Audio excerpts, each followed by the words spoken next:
Hi, everyone. Today is January 14th, 2021. But last weekend, we are kind of a little bit of our theme was, with the market going up, cryptos are becoming popular in the mainstream now. People are realizing that you were probably right about cryptos. Yes, I see those eyebrows.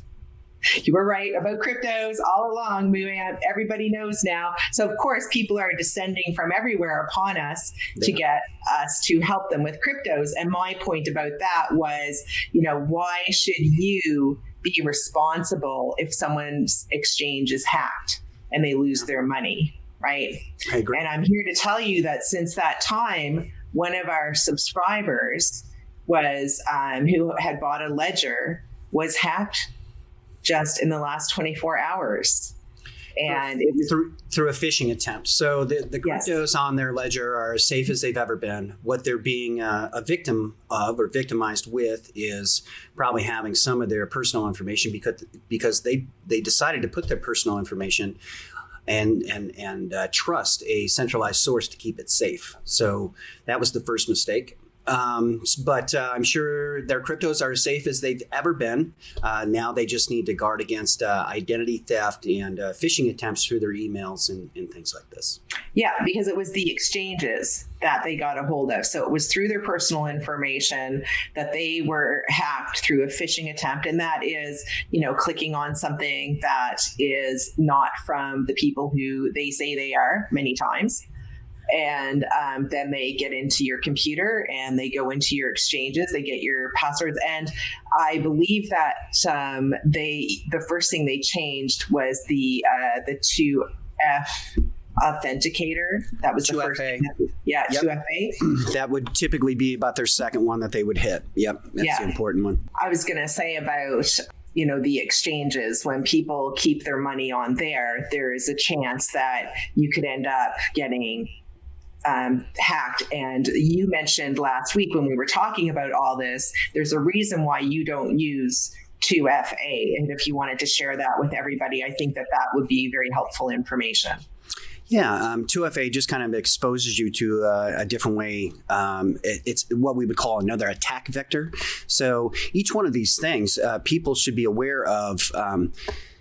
Even if someone's telling you, like an exchange is telling you that this is the securest way to do it, you should be mindful of what you're actually doing there and what it is. And, I don't feel like it's necessary right now in this discussion to ask people to tell people what a 2FA is. You can go to Google and simply type in 2FA, two-factor authentication is what it stands for, and see what kind of vectors that opens up, especially if you're using a phone, right? Especially if you're using a phone for entry, access, authentication. A lot of us have talked about YubiKeys up on the Discord to secure different devices. Some of these YubiKeys you can use to secure your phone, and you can use the same device to secure your laptop or your computers as well. So I would just kind of direct people there. That's kind of as far as I want to go. Up in the Psychic Nerds Discord, I've created a security section that I've been putting all these wonderful Antonopoulos videos around the ledger hack, and he does a great job in his panel there. There's some very serious security people that are having a discussion with him, and they start out right from the basic and I'll go all the way to the very advanced about what the different levels are and what you're actually exposing yourself to. I noticed that it was a very long discussion, I believe an over 2 or 3 hour discussion. They broke those up into chunks of 13 minutes, 25 minutes, different things surrounding the different security kind of ideas, and I would just beg people to go watch those and understand where they're at and develop a good plan for themselves as cryptos rise. This is where the scammers come out. We've talked about this now for the last 8 months.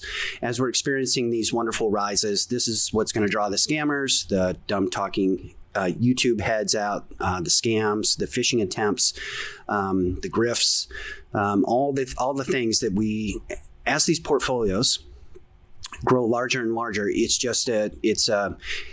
makes it worth more of their time to pursue these things. So I hope people are now this was actually a good thing that happened, that this ledger attack on this centralized database happened. It's causing people to reevaluate their security situations. And I've seen people change how they do things, and I'm actually happy about that. So sorry if you're the victim.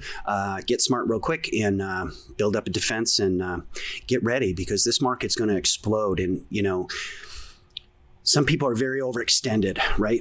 Maybe they have $400,000 in a wallet on their phone, but they're not securing it in any way. Does that make any sense to you? Nope, it doesn't.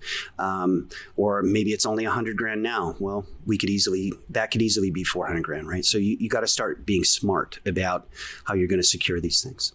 Thanks for your input on that, MooAnt. You always give some great details on that. For myself, the two-factor authentication, the only time I used it, it ended up locking me out of my HIT BTC account. Yep. Which thankfully I don't have much on there because I don't leave stuff on exchanges. It was just, one random cryptocurrency that's really not worth anything now that I couldn't find a wallet for at the time. And I was like, yeah, I just abandoned it. But what if it had been, my Bittrex account? Where some of my other good stuff is, etc. So Absolutely. I stay away from that myself because I just see it as another way of opening me up to being hacked. The safest way is to get your stuff off the exchanges. And there's two ways that I secure my funds. And I just wanted to read this email that I received from Sam, who is a YouTube watcher. And he said, hi, Samantha, with the crazy times happening now and increases in portfolios, I'm now more than ever interested in a BitFi wallet. Might you consider doing an update for the wallet? Please and thank you. I am a regular YouTube viewer. And I also like what Sam has in their signature line. If you see someone without a smile, give them one of yours. I like that. That's good. Yeah. I actually like that. Yeah. Thank you. So BitFi is where I do secure some of my cryptocurrencies. I don't believe in keeping all cryptocurrencies just in one place. What I like about the BitFi are a number of things, which I can go into at a later time. The main thing is that, you don't keep the wallet on your phone or on your computer, and it's a completely separate device that you log into, and that nobody has your salt or your phrase. I like that. And I like that I can keep it up here and nobody has it. Nobody can get it. Yep. So that's why I do the BitFi, and I was able to get from them an affiliate link so that you can get $30 off if you decide to get one. So I always keep the link down in the description box below. No reason to pay full price. The other option is to use your discarded, but fairly new Android or iPhones. And that is fairly new, I say, because I tried to download some of the wallets like Atomic on my 5 and it wouldn't go. So I'm going to be using a 10 for that. And then it's no SIM. It's has a VPN on it. That's what I'll do. Download a VPN.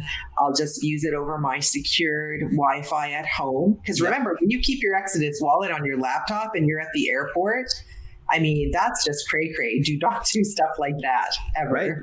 Yeah. Or if you get these weird random, hey, it's time to update your JavaScript, don't just click on the stupid thing, right? See if it's a real thing, because, that's another attack vector that's pretty easy to do. It's an injection point where now there's screen scrape software on your computer, right? So Sam and I, to address Marnie's question over on the right there, I have a security thing up in the Psychic Nurse, and she would like one over on the regular Sam Jam Discord. Sam and I talked about that earlier today. I think that's probably going to be a good idea where people can share stories or post information or, hey, this is how I'm doing it. Once again, be careful maybe how much you're sharing too, right? Nothing is completely secure, right? I can lock up my house, but if I tell Sam where my key is outside, right? Well, what good is locking the house if Sam wants to enter, right? So once again, just employ good security, techniques around your plan. couple other things I want to say that I think are just really important is, be very careful out in public who you're sharing this information with, right? You could have the world's most secure device and practices and everything else. And I'll tell you, a $15 pipe wrench would probably beat most of those security. So be careful who you're sharing this information with. Be careful who you're telling you have cryptos. Even to an exchange, to be honest with you, if an exchange implores you to, hey, we're going to need to register your wallet, say, what I would say is I'm not comfortable registering my wallet unless you can demonstrate that you can secure my identity tied to this wallet, right? I think there's enough precedent now that we can say that to exchanges and other things and be pretty confident that we don't want that to happen to us. Another simple security thing that I did in 2017 and even the previous run-up, when the wallets start getting ridiculous, when the portfolios start getting ridiculous, I have a number in my head, and when it reaches that number, I split them. Why do I do that? If one of these was to be hacked, or I was to lose one of these, whatever the case, I made some mistake.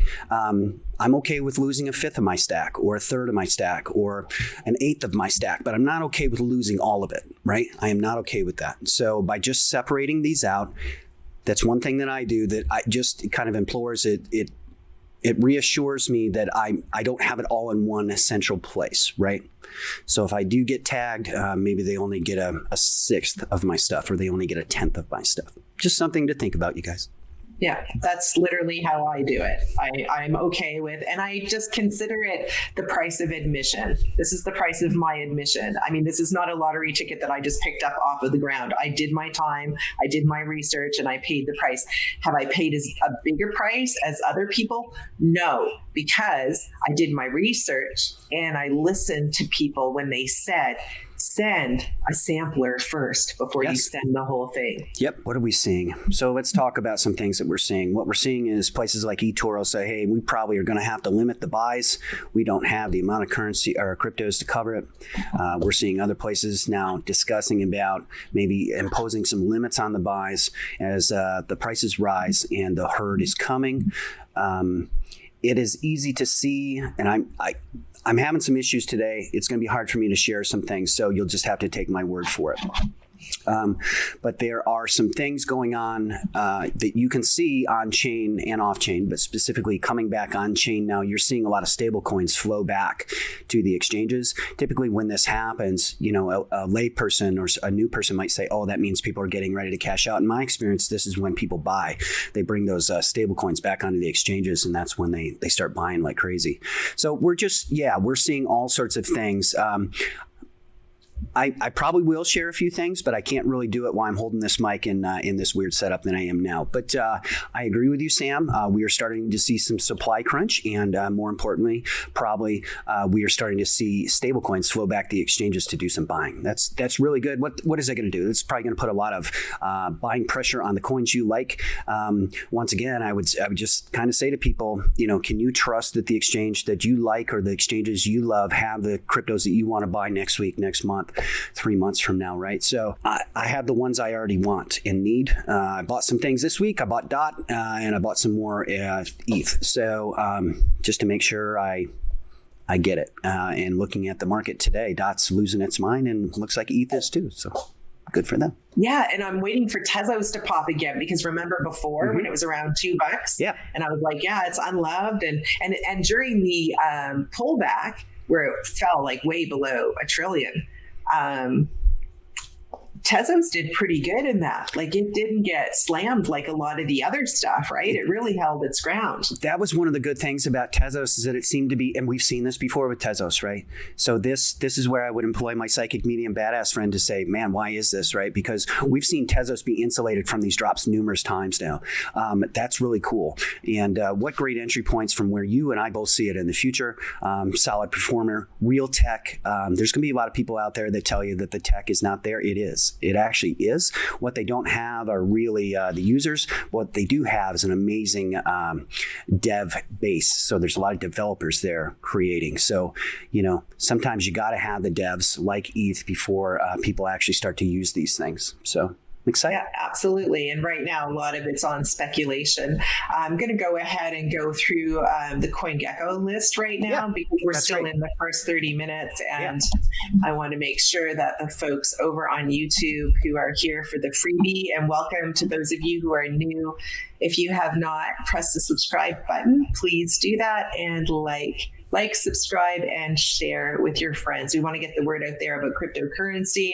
We want people to make good decisions, and we want to present information from a group of us who have a couple of years under our belt of making all of the, well, as a group, I think that everybody has at least made one of those mistakes all across the board if we put all of our heads together. For sure. And okay, so we're at 1,084,871,000,000 and change. It's great, isn't it? It is. I was totally I was thinking about Bravo when the market did that. I was like, yeah, he's probably like me. Meh. Yeah. Whatever. Whatever. It's just like one of those V-shaped things. We see that all the time, and I'm totally not worried. It was the same with XRP.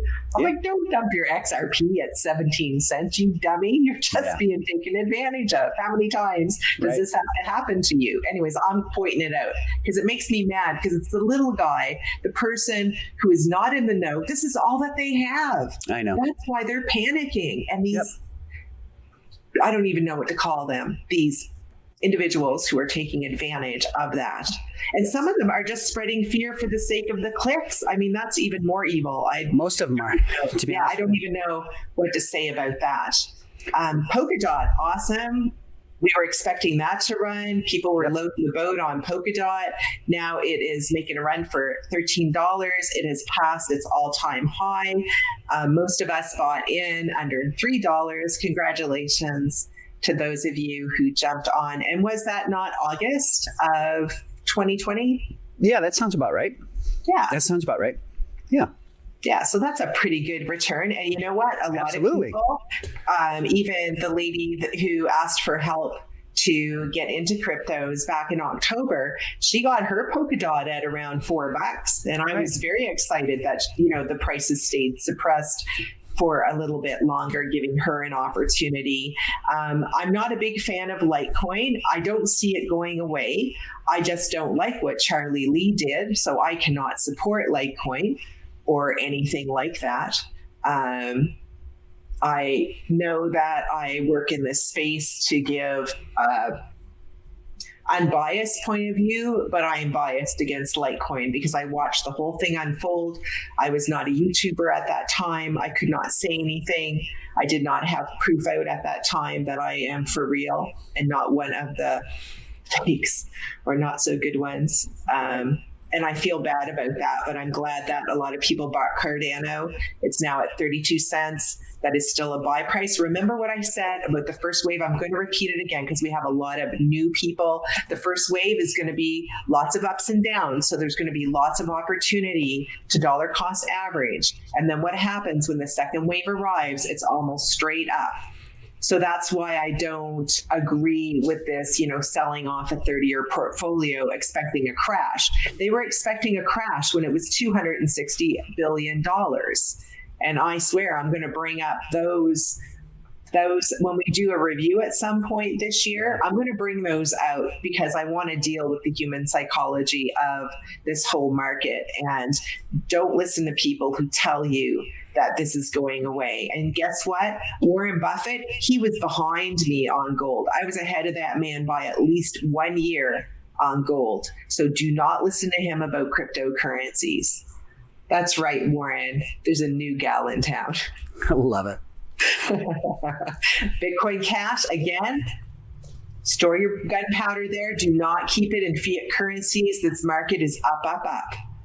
So Bitcoin Cash made its run. It was sitting there for a little while, and you were super smart if you put your gunpowder. I also, a while back when Ethereum was between $200 and $400, I also began to endorse Ethereum as a place to put your gunpowder, because some people don't like Bitcoin Cash. They find it difficult to work with. This has been my feedback from them. So I just say, you know what, just put it in Ethereum then. Well, why not Bitcoin? And I said, well, you know what, listen, I got no problem with Bitcoin. It's got some more legs left in it for sure. But as far as multiples go, I mean, I feel that what we're investing in now is the future. Stellar, awesome, 30 cents. That's still a buy. Chainlink, oh my gosh. What is the newest news on Chainlink that you are aware of? Gosh, I haven't really been following it this week, but I can tell you, all you have to do is go up to their blogs, jump on their Reddit, get on their Discord. You will be amazed. They have more partnerships usually discussed and in 1 week than most projects has for a whole year. It's incredible. If anybody's interested in the tech side, please start taking a look at the YouTube page for Chainlink. If you want to learn how to make these bridges, if you want to learn what it's like to run a node, if you want to see what they're doing with various projects, they'll invite these projects on that they have a partnership with, and they'll explain exactly what they're providing for them. And they'll even get into some very technical things about how to create link bridges and other things, which is just wonderful to utilize the APIs. So I can't say specifically. I don't want to say specifically for a specific reason, but man, like always, every week, every month, more and more and more. This is the hidden one, right? It's the granddaddy, but people still don't know what they're holding with this. They don't really understand what they have here. So I was trying to remember when I did my link reading special back in 2020.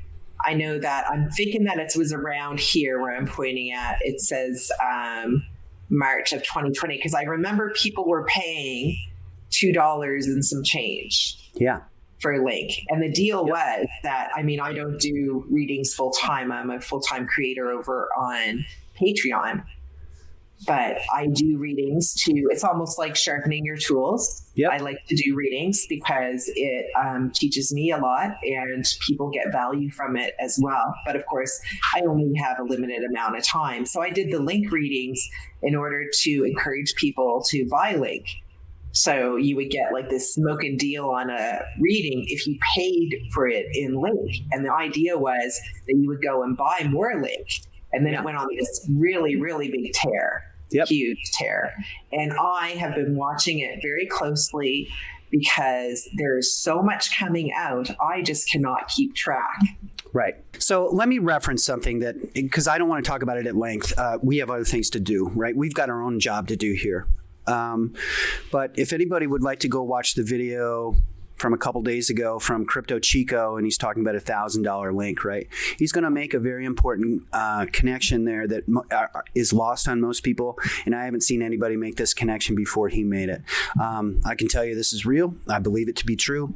I've been seeing it for a long time now. So go check out that video. He's a guy that I really didn't like for many, many years, and then he started employing a lot of people to do his research for him, and I actually think it's pretty good, some of the connections he makes. So go take a look at that video and you'll see what Chainlink is cooking. It's pretty cool. And we'll make sure that it's down below in the description. There you go. Thank you. All right. You are the pro in there. You always have stuff readily available because you work in that space full time. Have worked in, I've been in technology close to 25 years. I've definitely worked in blockchain. I'm at the point in my life where I don't have to work full time. I get to do cool stuff like this. So I hope everybody joins me soon, or if you're already in that mode, welcome. We made it. And for those of you who are just joining my hobby channel or subscribing on YouTube, I'm in the same situation as MooAnt. I tried to retire back in 2018. I sold my franchise after working in the same business for over 30 years. Very long time. I like to say I started when I was 12, but we all know that's not possible. You can't get a license when you're 12 years old. I was securities licensed. in the financial services industry for a very, very long time. And so it's only natural that also being a medium and seeing the future for Bitcoin and the other cryptocurrencies and the largest transfer of wealth ever in the history of mankind coming up, I wanted a piece of that action. And it's been a wonderful ride. I see Theta's down to $2.09. I think Theta already had their huge run. They will have another one, of course, but as far as percentage wise, I would still be looking at Tezos, which is $2.52 right now. Congratulations to those of you who piled on. Still a good buy. That is what my buy of the week is, Tezos, in my opinion. That is what I would be buying if I had a bunch of money coming in. Wanted to comment on Aave. MooAnt has been talking about Aave since, oh my gosh, how much money was it? I don't want to say. Let's just say before you ever heard about it anywhere else, I bet you heard it from us. So I'll just say that. Yeah. So we all went crazy on it. Yeah. We caught Compound before the DeFi craze. We caught Aave before the DeFi craze. We caught Synthetics before the DeFi craze. We caught the first round and second round of BZRX. There's so many. Ren. There's so many. We got to enjoy, a lot of us, if you were paying attention, listening, we got to enjoy both legs of the DeFi run, the one in the spring and then the one in the summer. So, yeah. I don't know what else to say. Well, we can go back to even the videos that we did back in November of 2020. Aave just got slammed with that pullback down to $27.66. And people were asking me who had bought it because I said, if you get it around $50, that's a good price. Yep. And then it fell to, this was just a Tezos moment all over again. Remember when it went from 60 cents when I first started talking about it, and then it went down to 40 cents. Yeah. So people either got in who didn't get in before. And that's what happened with Aave is a whole bunch of people were talking about it on the Discord. They were going to buy now that there had been a dip. Before there hadn't been a dip, and they're just like, yeah, this is on sale. So a lot of people have Aave probably dollar cost average at around $30, and now it's back. And even the video from a few weeks ago, it was $74, and somebody asked me on the question, is that still a good price for Aave? Would you still buy it? And I was like, yeah. Some of the things they're doing, I don't want to get into them, but they're also doing cool things. We can see a chart that a lot of us follow that are interested in the money flowing in is it's a basket. It's I think it's called DeFi Perp is the symbol. You can look it up on TradingView. You can see the money flow into DeFi, and I think what we can safely say now is that it's now its third run, which is just fantastic for us that are either holding these things or believing in these things. I don't know if you saw Brian Brooks, but Brian Brooks is the outgoing office of currency comptroller here in the United States. And he made a wonderful statement that he looks at DeFi as being automated banks. Self-driving banks is how he referred to them. That is amazing. Where I come from, when I started to even hear someone at that level talk about a certain sector inside cryptos, especially running on Ethereum, and he talks and is amazed at their self-driving banks. This is really cool. Anybody should go take a look at his statements around that. I thought it was wonderful. I don't know, anything to say about that, Sam? Well, I wanted to go back and talk about your comment about the decentralized finance that we've been watching for a while. You would bring up charts, and I remember it was down here where it says DeFi market cap. I know. So we see that it's at 30 billion, and you started just the other week. It was 26, and then it was 28, and then now it's 30. I mean, at this rate, and look, Chainlink has a DeFi dominance of 22%. It's just amazing. What I'm even more excited about is that TLV, that total value locked. So if you scroll up there, this is the number that I think is really amazing, because this is the money, quote unquote money, that's the value that's locked up within these. And, we first started talking about these things when it was 100 million, and then 200 million, and then 300 million. And we talked, and we're just in amazement amazement at how large this thing was growing. And oh my gosh, 100,000 million billion. It's amazing. 26 billion dollars. And for those people who might have missed it, you might remember when I would make the comment that once the finance people discovered cryptos, they were like commission sales people. And remember my comment, they eat what they kill. Yep. That day. Yes. I agree. That was the whole like DeFi thing. It was like once they discover cryptocurrencies, it is going to be a free for all. And we're seeing that. And it's only, and you see how early it is, early days. The market is $1 trillion. So imagine the market going to 8 trillion, which is my sort of longest short-term prediction, meaning that before I completely get out of cryptos, actually, I'll never completely be out, but I will have 5